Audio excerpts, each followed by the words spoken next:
Hey guys, welcome back to my channel. In today's video, I want to do an updated review of Mimeo photos. They're a brand new online editor which is accessible on all platforms now, and I also have a voucher code for you.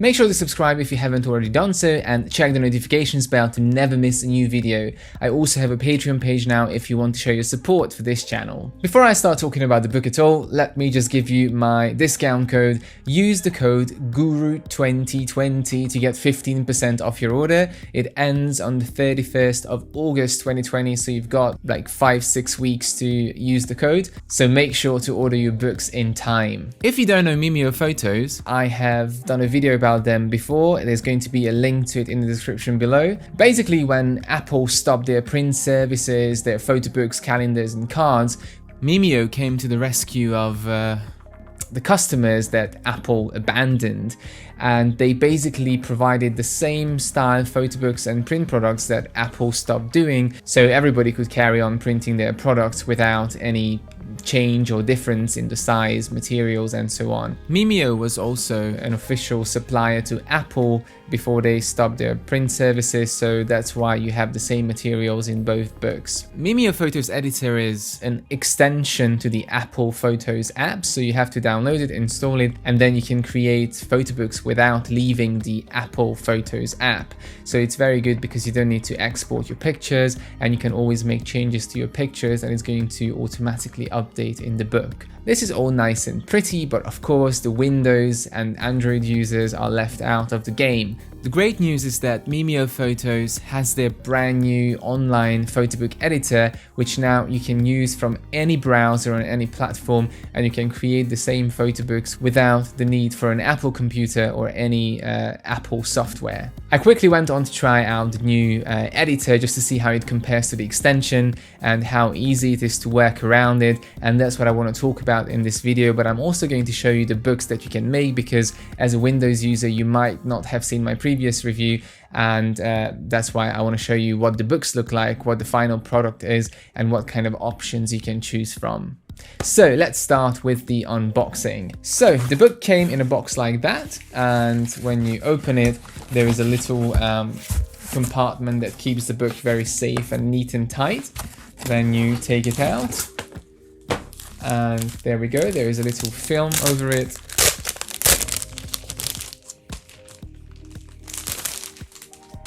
And that's our book. Of course, that's my old Mimeo book. It's a smaller size, and this is the new one, the bigger one that I want to show you in this video. At first glance, the editor, the online editor, seems completely identical to the one in Apple Photos. I checked all the tools and all the features, and everything is available. The one thing you can't do in the online editor is, of course, use the tools available in the Apple Photos app for editing pictures. You can access the editor from Mimeo Photos website. You have to select a book type, and then the editor is going to open up. Of course, in the selection you'll see calendars and cards. I'm not going to talk about those in this video. This is all about the photo books, but they also do wall art, calendars and cards. When the editor opens up, you have to select from 45 plus stylish, minimalist looking themes, and once you select your theme, you have to start uploading your photos. At the moment there is no way to access pictures from Facebook or Instagram, so you have to upload them from your computer. In the main window of the editor you will see the pages of the book that you're editing at the moment, and in the bottom tab you'll see all your pages, the organizer where you can basically delete, add new pages, and you can also rearrange them if you need to. The right side is going to be the most important one. That's where you have your tools for layouts, background and so on. You can change the size and the theme of the book at any time during the editing process, so you don't have to start all over again if you change your mind. Let's go through some of the editing options that we have on the right side. So the first thing is the photos, and this is where you have to drag your photos into the book. You can drag and drop photos into pre-existing templates, or you can add a new photo box onto any page. The second option is for borders. So if you want to create a border for your pictures, you can do that too. They're very simple and minimalistic. You won't see any very fancy borders. Underneath the borders, you've got the text element. You can add text to any page, anywhere on the page. You've got lots of fonts to choose from and some paragraph tools as well. Underneath the fonts, you've got the layouts where you can decide whether you want to use a layout for just one page or a whole spread. The spread idea is really great because you don't have to match your pages on the right and left side, but bear in mind that this is not a lay flat book, so if you are going to put a picture across 2 pages, there's going to be a little bit getting lost in the middle. And finally, under the themes tab, you have the backgrounds and you can choose from lots of different textures and colors. When it comes to editing, you can edit the front cover. It can be personalized, the front, back, the spine, and also the flaps of the dust jacket.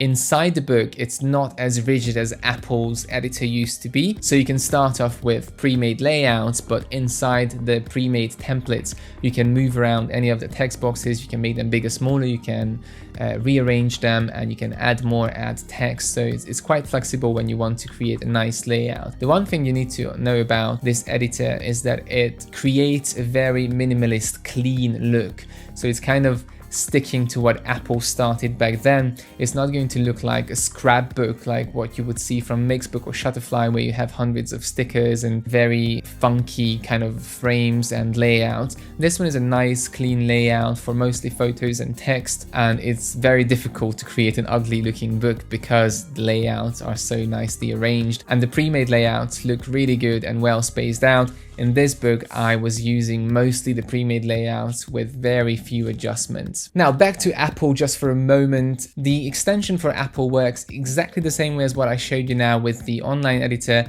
with the one benefit of using the editor from Apple Photos. If you want to access Mimeo Photos, you have to download it from the Apple Store. You have to select a number of photos in one of your albums or in the main photo roll, right-click, create, book, and click on Mimeo Photos. When I first used this, I had an older MacBook and the editor was a little bit slower on that one, but now I have a newer iMac and I was using the online editor and also the extension in the Photos app, and it was flawless, very quick and easy to use, so I didn't notice any glitches in it or anything that would slow it down or freeze or anything like that.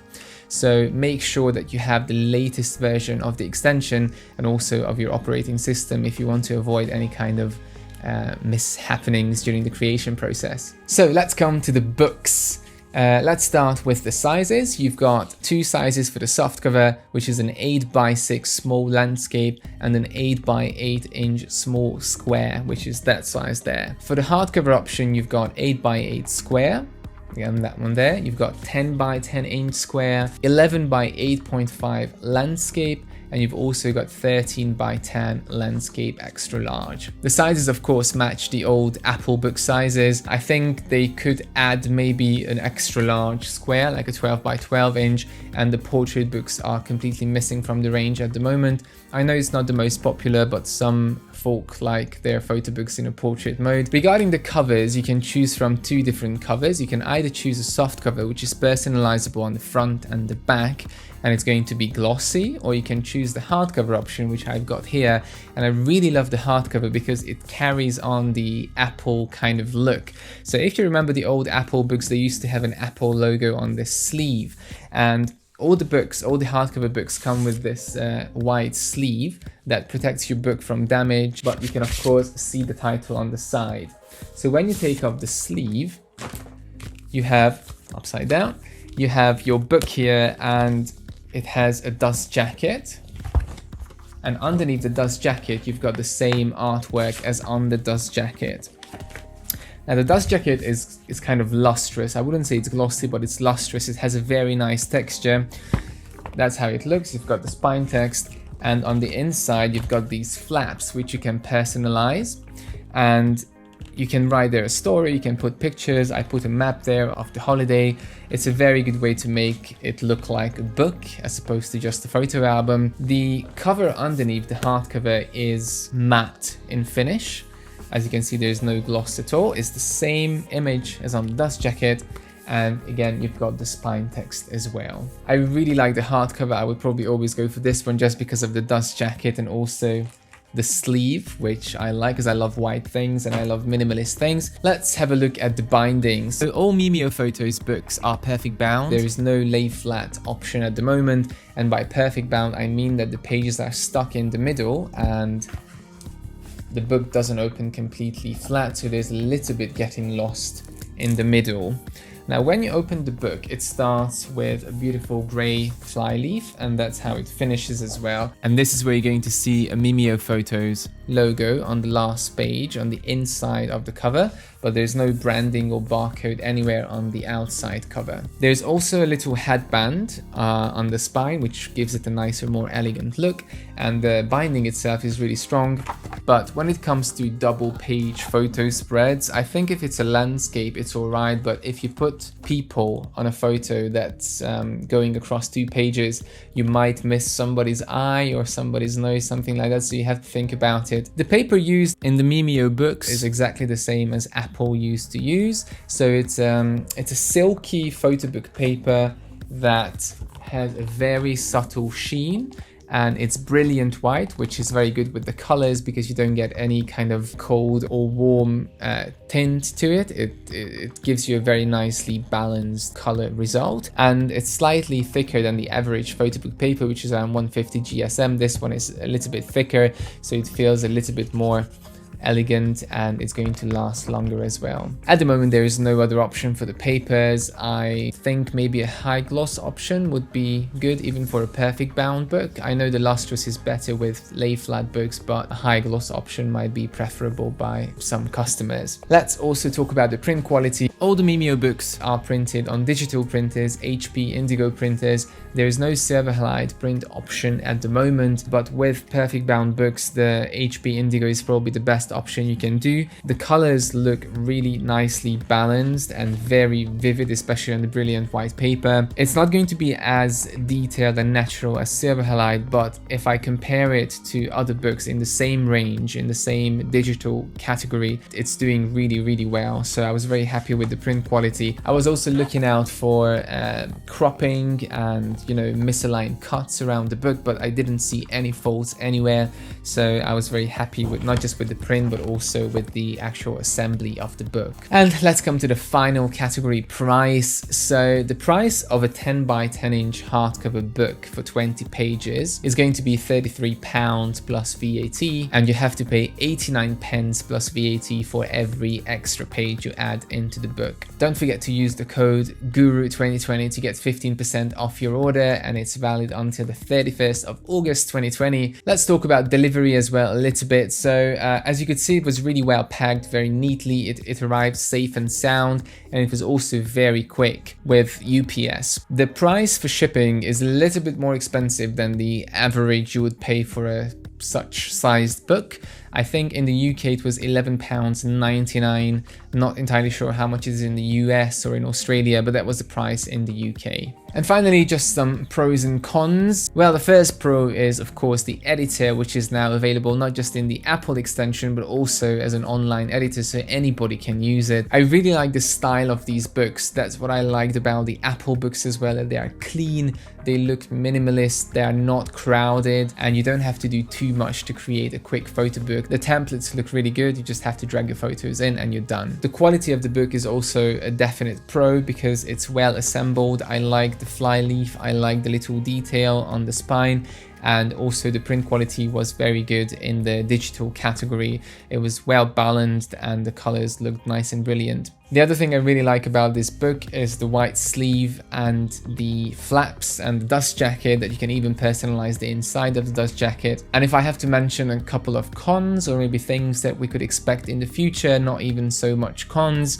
maybe one more paper option, a high gloss one as I mentioned before, a lay flat option maybe, because lay flat books are becoming the new norm now. Perhaps the shipping cost could be just a little bit cheaper, to be around the same as what you would pay for most books of this size. Right guys, that was the end of my review. Don't forget to use the code GURU2020 to get 15% off your order. If you have any more questions, leave them in the comments. I try to answer as quickly as I can. Thank you very much for watching, and as always, subscribe for more.